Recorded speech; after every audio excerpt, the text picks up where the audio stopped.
Thank you, Mr. Chairman. I appreciate that. And I'll start with three substantial notes of agreement. One, we do face an incredibly complex threat environment. We face Russia, China, Iran, North Korea, various other terrorist organizations working together against American interests in a way we have never seen before, and with an economy like China's that we've never seen before. It's going to be very difficult to meet those challenges. Second, innovation is incredibly important and crucial to that. The changes in warfare are happening at a more rapid pace than I think we've ever seen before.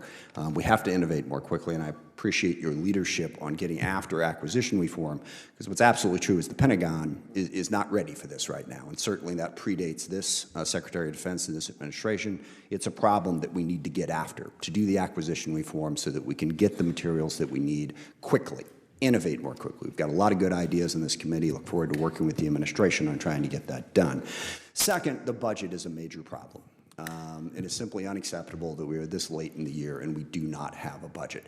That's the basics of how you plan to do all of that. And this is but the culmination of a series of problems. We had a CR for FY25, largely at the insistence of President Trump. And then, by the time we did pass a budget, it was just a CR. And now we're on a path again towards a CR in FY26. There is no budget transparency and no plan that we can see. And what we have seen happening at the Pentagon in the interim is also very disturbing and without explanation. There's been talk about 8% cuts across the board. Nobody on this committee knows what that means. Some of it is happening and has not been made transparent to us. Is it going to make us better? Is it part of a larger strategy? Nobody really knows. We also heard the plan to cut 20% of the flag officers. Again, no strategy, no plan. This is why the budget is so important. The budget can inform all of this. Maybe that's a good idea, but we have no idea because there is no transparency and no follow-through. Also, quite disturbingly, within the Department of Defense and also across the federal government, the one and only criteria that is consistent is loyalty to Trump, as opposed to loyalty to the law or loyalty to the Constitution. This started with one of the more shameful events in DoD history, and that's when we pulled security details from former members of the Pentagon who faced security threats. Why were those security details pulled? They weren't pulled because anything told us that they were safe. Chairman Milley is one great example.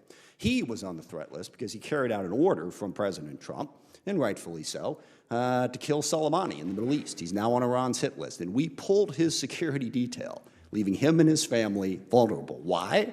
Because he had the audacity to say something critical of President Trump.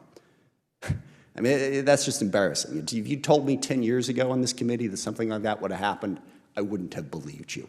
And now we have a dictate from the White House saying that all federal employees will be tested for whether or not they are supportive of President Trump. New York Times had a great headline on that saying, why does an air traffic controller have to be a Trump supporter? Well, I would ask, why does an acquisition professional have to be a Trump supporter? If you're focused on loyalty, you're not focused on competency, you're not focused on ability, and it is the wrong way to go. Even within the budget, we see the influence of the president over the influence of common sense. We've all heard about the Golden Dome. When I first heard about the Golden Dome, it was interesting because it reminded me of a joke I first told about 12 years ago when we were dealing with a large number of Pentagon programs that were more ambitious than practical. Future combat systems, the expeditionary fighting vehicle.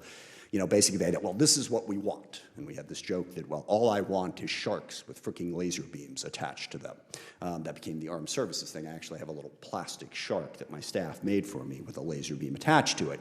Making the perfect the enemy of the good is a problem. And nobody on this committee knows what Golden Dome is. And the other thing that's really important about this, contained within that is one of the most important national security threats that we face, missile defense and counter-drone. We have a lot of programs that people are working on in that direction. What happens to those programs when we take $25 billion towards a project that no one can explain and no one can understand? And again, we don't have a budget, so we're taking it on faith. That is deeply troubling. Equally troubling is the Air Force One airplane that we got from Qatar. There's all kinds of ethics problems with that, which I'll leave aside for the moment. But that airplane is going to have to be fitted to be Air Force One. It's going to cost hundreds of millions of dollars. Again, no transparency. We're not told what that's going to cost and where it's going to go. But because President Trump wanted it, he gets it. Hundreds of millions of dollars goes out the window. We don't have the capacity to sort of say, Sorry, sir, that's not a good idea. And the last one on this list is one that, frankly, I had a hard time believing when I first heard it. Apparently, the president has decided that the F-35 would be a better plane if it had 2 engines. And to a certain degree, it's hard to argue with. I guess 2 engines is better than 1, except that you can't just add a second engine to the F-35. This is a program that's taken us over 25 years, and we are, knock on wood, finally to the point where we're going to have the plane. And I would have thought this would have been dismissed, but I hear defense contractors, Pentagon, they're looking at this idea. It is okay to tell the boss that he's wrong. We all have dumb ideas. It's good to have people around us who have the capability and the competency to say, no, we're not going to do that. We're walking down the wrong direction. In terms of the global strategy, I substantially agree with the chairman, except that I fear that, America first does mean America alone.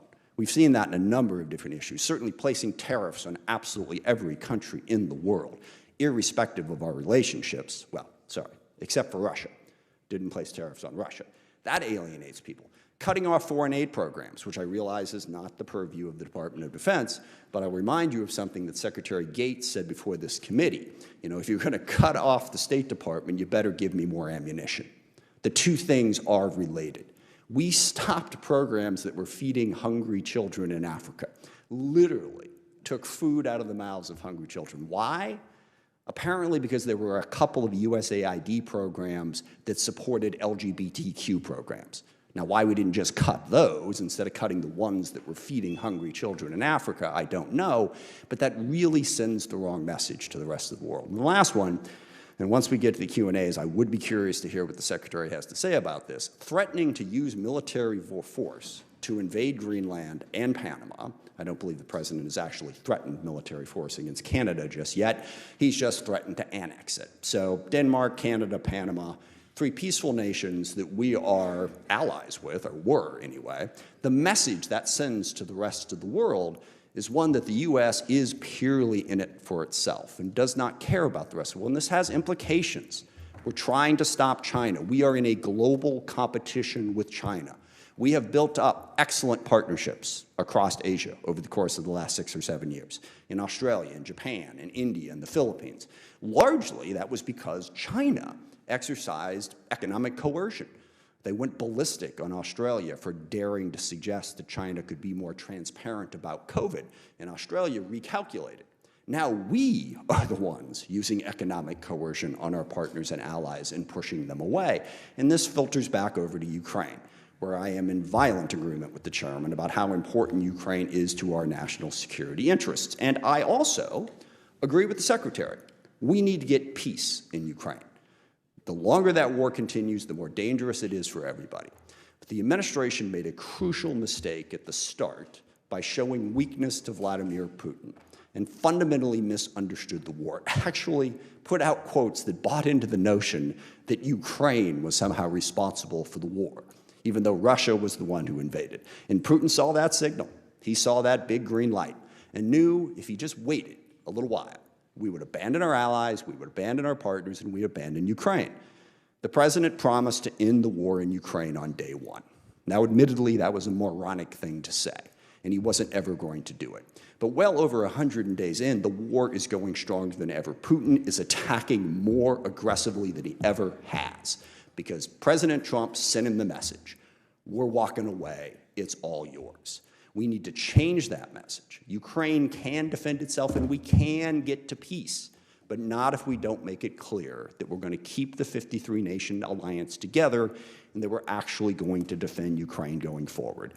The other part of this that is deeply disturbing is apparently if policy isn't going well, the solution to it is to just act like it is. In the Middle East, you hear the president, peace through strength is back, everything's fine, we're all doing well, but just like in Ukraine, when the president took office, there was a ceasefire in Gaza. Now that war is going stronger than ever. The humanitarian crisis is growing. Israel is continuing to attack in Lebanon and Syria.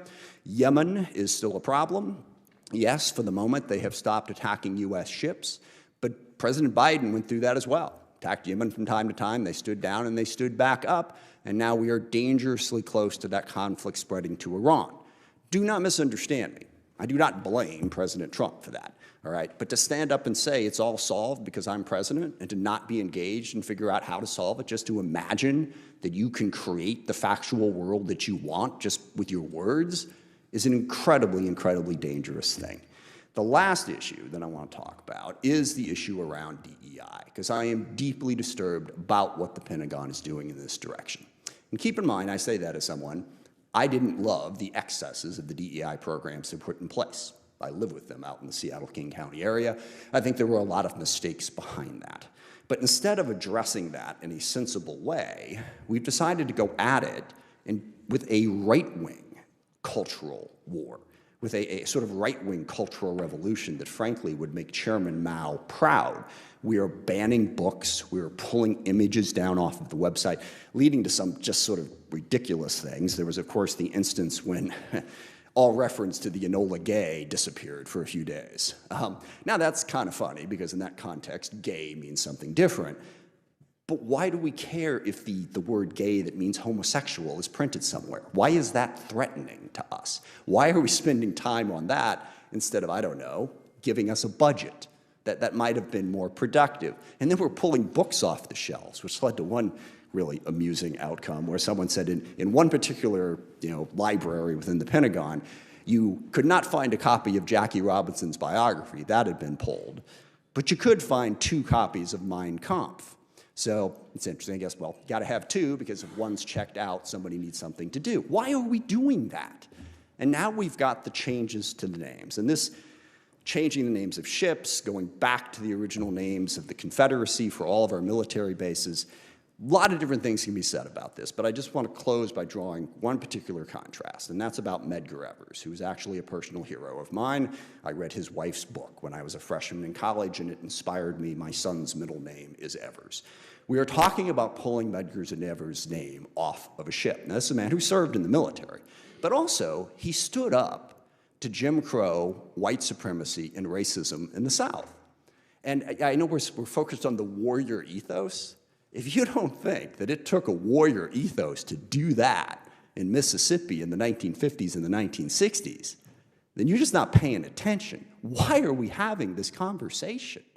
And Mr. Secretary, your summary of the problem, where you said that basically the problem with DEI is there just aren't enough trannies from Brooklyn or lesbians from San Francisco who want to join the 82nd Airborne. Not only do the trannies and lesbians not join, but those very same ads turn off the young, patriotic Christian men who have traditionally filled our ranks. We can go after the extremes of DEI without denigrating and insulting people, and by the way, leaving out the Jews, apparently, why we're putting that group in there. Because the thing is, the insulting, belittling language aside, you're right. There aren't enough trannies in Brooklyn or lesbians in San Francisco to fill the military. There also aren't enough, what's the word here, young, patriotic Christian men who remind us of John Wayne to fill the military either. We are a diverse nation. We need to be inclusive. And we need to not actively insult people who don't happen to fit our preconceived notion of what a member of the military should look like. So we're at a situation now where the military is denigrating Medgar Evers, who died standing up for the values that I think are central to our country. One of the things I love about the military is service above self. I mean, it's such an important message that everyone who serves there says that. No one I can think of personifies that more than Medgar Evers. Instead, we're going to go back to renaming the bases after the Confederates. Now, I know, apparently you spent a lot of time finding other names that applied to people who actually did serve this country honorably, but President Trump, just was it yesterday, 2 days ago now, down at Fort Bragg, when he blatantly politicized the United States military, sort of, as they like to say, said the quiet part out loud, that those bases are being renamed for the Confederates. So we honor white supremacist, slave-owning insurrectionists who lost, by the way, they're losers, instead of Medgar Evers.